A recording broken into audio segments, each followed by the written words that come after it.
ओम श्री परमात्मने नमः। महोपनिषद तृतीय अध्याय। अपने पिता ऋभु से अनुमति लेकर निदाघ नामक मुनिपुत्र एकाकी ही तीर्थ यात्रा के लिए चल पड़े। 3.5 करोड़ तीर्थ स्थलों में स्नान आदि संपन्न कर लेने के पश्चात वे श्रेष्ठ मुनि अपने घर वापस लौट आए। उन महान यशस्वी मुनि ने घर आकर अपने पिता ऋभु मुनि से अपनी समस्त यात्रा का वृत्तांत कह सुनाया। उन्होंने कहा, हे पिताजी, 3.5 करोड़ तीर्थ स्थलों में स्नान करने के पश्चात जो पुण्य फल प्राप्त हुआ है, उसके प्रतिफल स्वरूप हमारे अंतःकरण में इस तरह के श्रेष्ठ विचार प्रादुर्भूत हो रहे हैं। यह जगत उत्पन्न होता है विनष्ट होने के लिए, पुनः मरता है जन्मने के लिए। समस्त चराचर प्राणियों की चेष्टा के साथ यह सार प्रपंच जगत अस्थिर एवं क्षणिक है। ऐश्वर्य की भूमि में प्रकट होने वाले ये समस्त पदार्थ आपत्तियों के मूलभूत कारण हैं।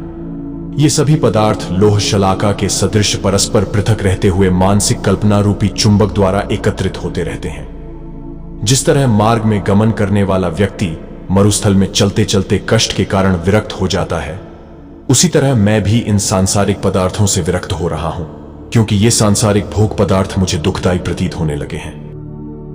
अब इन समस्त दुखों का शमन किस प्रकार होगा, ऐसा सोचकर मेरा हृदय अत्यधिक संतप्त हो रहा है।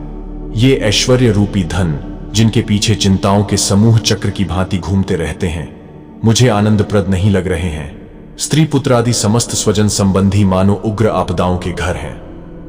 हे मुनीश्वर, इस जगत में उदारता की प्रतिमूर्ति अत्यंत कोमलांगी ये श्री लक्ष्मी जी भी परम मोह को उत्पन्न करने वाली हैं।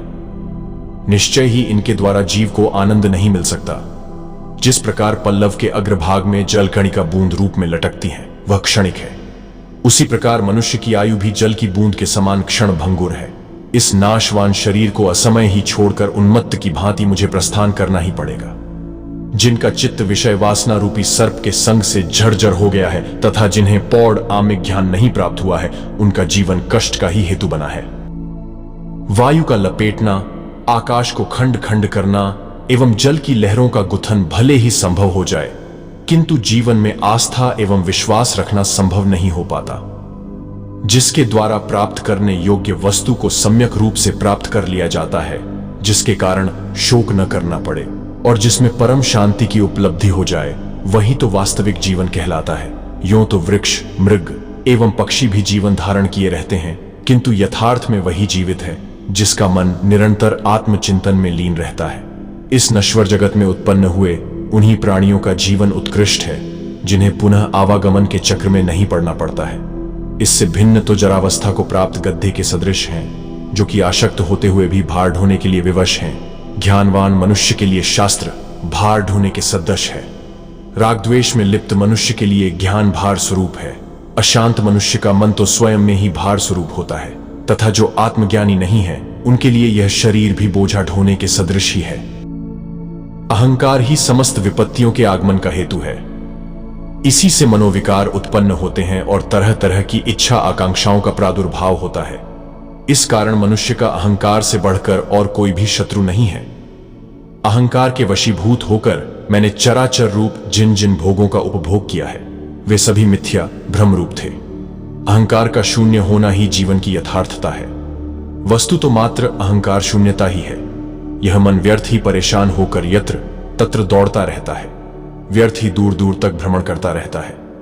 इसका स्वभाव गांव में इधर उधर घूमने वाले कुत्ते की तरह है। मैं भी तृष्णा रूपी कुतिया के पीछे पीछे कुत्ते की भांति भटकता हुआ इस प्रकार क्रूर मन के वशीभूत होकर जड़वत हो गया था। हे ब्राह्मण, अब मैं उसके प्रभाव से पूर्ण रूपेण मुक्त हो गया हूं। हे ब्राह्मण, चित्त को नियंत्रित करना समुद्र को पूरी तरह पीने से भी कठिन है, सुमेरु पर्वत को उखाड़ फेंकने से भी कठिन है और अग्नि के भक्षण से भी कठिन है। यह चित्त बाह्य एवं अंतःकरण में विषय भोगों को ग्रहण करने वाला है। उसके आधार पर ही जागृत, स्वप्न एवं सुषुप्ति रूप तीनों अवस्थाओं से युक्त संसार की स्थिति निर्भर है। चित्त के नष्ट होने पर यह जगत नष्ट हो जाता है। अतः प्रयास पूर्वक चित्त की ही चिकित्सा करनी चाहिए। हे श्रेष्ठ मुने, मैं जिन श्रेष्ठ सद्गुणों का आश्रय प्राप्त करता हूं, मेरी तृष्णा उन श्रेष्ठ गुणों को ठीक वैसे ही काट देती है जैसे कि दुष्ट मूषिका वीणा के तारों को काट देती है। यह तृष्णा चंचल बंदरिया के समान है जो न लांघने योग्य स्थान पर भी अपना पैर टिकाना चाहती है।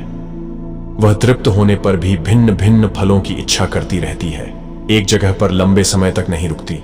क्षण मात्र में ही वह आकाश एवं पाताल की सैर कर डालती है, क्षण मात्र में ही दिशा रूपी कुंजों में भ्रमण करने लगती है। यह तृष्णा हृदय कमल में विचरण करने वाली भ्रमरी के समान है। यह तृष्णा ही इस नश्वर जगत के समस्त दुखों में दीर्घ काल तक दुख देने वाली है, जो अंतःपुर में निवास करने वालों को भी महान संकट में डाल देती है। यह तृष्णा एक महामारी हैजा है।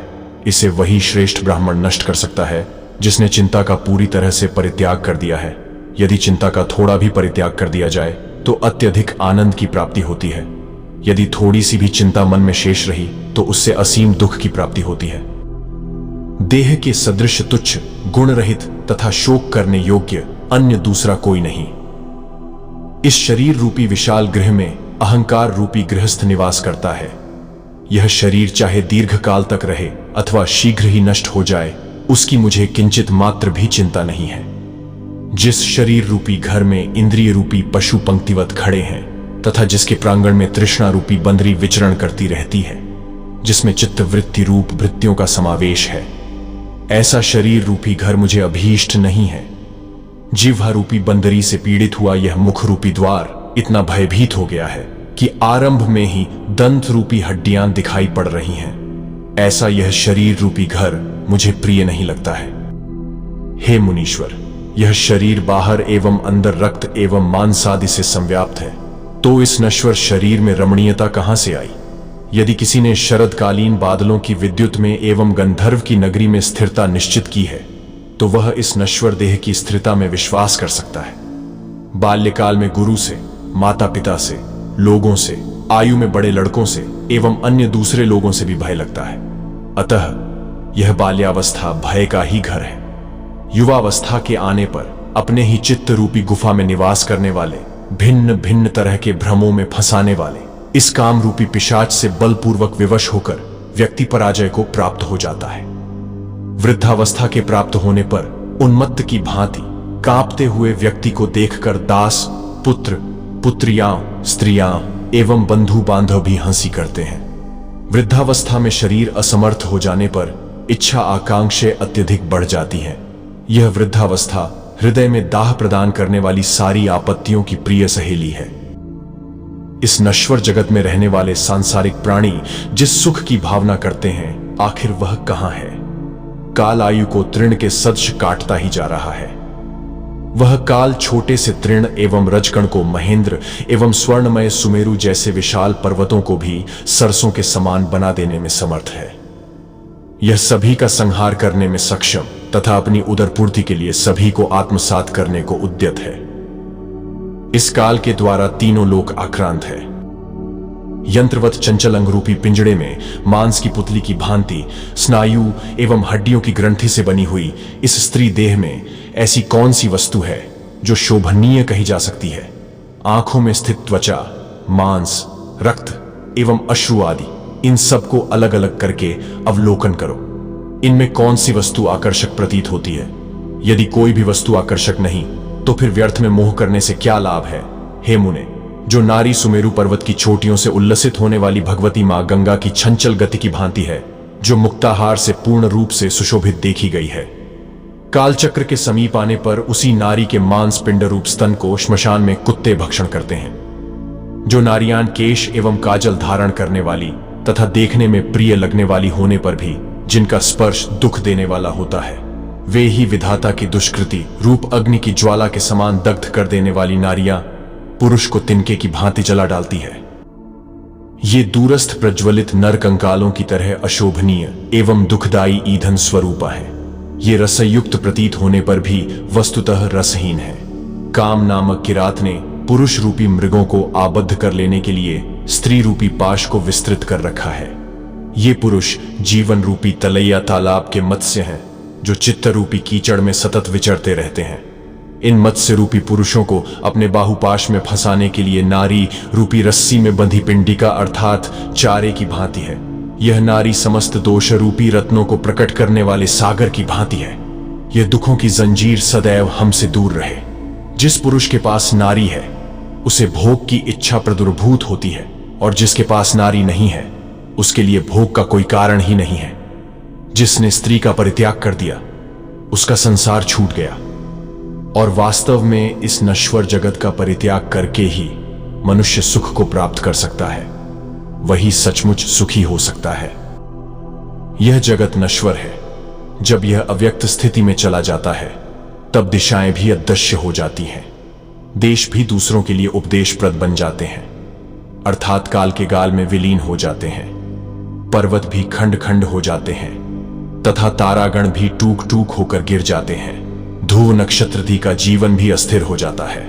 सिद्ध योगी जन भी विनष्ट हो जाते हैं। दानवादी भी जराग्रस्त शक्ति रहित होकर नष्ट हो जाते हैं। दीर्घ काल तक स्थायी रूप से निवास करने वाले पितामह ब्रह्मा जी एवं जन्म रहित भगवान विष्णु भी अंतर्ध्यान हो जाते हैं। समस्त भाव अभाव में परिणत हो जाते हैं। दिशाओं के अधिपति भी जरा जीर्ण हो जाते हैं। बड़े बड़े देवगण एवं समस्त प्राणी समूह वैसे ही विनाश की ओर दौड़ते चले जाते हैं, जिस प्रकार सागरों का जल बड़वानल की ओर दौड़ता चला जा रहा है। आपत्तियां क्षण भर में विपत्तिग्रस्त बना देती हैं, तो क्षण भर में समस्त वैभव संपदाएं समीप में एकत्रित हो जाती हैं। क्षण भर में मृत्यु एवं क्षण भर में जन्म हो जाता है। ये सभी प्रपन्न नश्वर हैं। इस जगत में कायर पुरुषों के द्वारा शूरवीरों का संहार होता है। कहने का तात्पर्य यह है कि दुष्टों के द्वारा कभी कभी एक के द्वारा सैकड़ों हजारों का विनाश हो जाता है। विषय भोगों के द्वारा चित्त में जो विषमता आ जाती है वही विषरूप है। प्रत्यक्ष विष इतना भीषण विष नहीं कहा जाता, क्योंकि वह विष तो मात्र एक ही जन्म को और विषय भोग तो जन्म जन्मांतर को ही विनष्ट कर देते हैं। इस समय दोष रूपी दावानल से जला मेरा चित्त ऐसा ही प्रतीत हो रहा है। मृग मरीचिका तृष्णा के सरोवर में खड़े होने के बाद भी मुझ में भोग लिप्सा की स्फुरणा नहीं हो रही है। अतः हे पिता, हे गुरु, आप मुझ तत्व ज्ञानात्मक बोध शीघ्रातिशीघ्र प्रदान करने की कृपा करें, अन्यथा मैं मान एवं मत्सर का परित्याग कर अपने चित्त में भगवान विष्णु का ध्यान करते हुए चित्रलिखित की तरह से मौन व्रत स्वीकार कर लूंगा। तृतीय अध्याय समाप्त। ओम शांति विश्वम।